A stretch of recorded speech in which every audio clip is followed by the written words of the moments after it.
Handwheel is 3 increments. If I escape this screen, I can press Handwheel and you'll see the icon come up there, and it tells me what increment I'm on.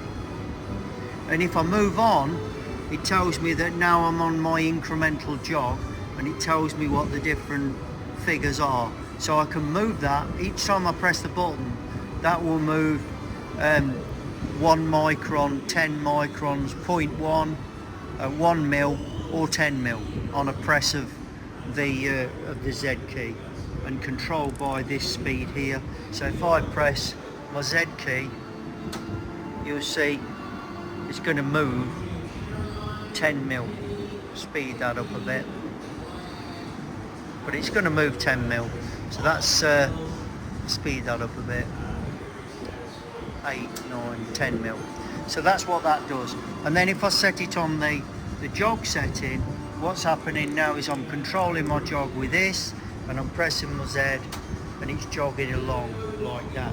If I override it with this rapid button and press that and that, now my Z axis will rapid. So that's my rapid override, and that's my jog.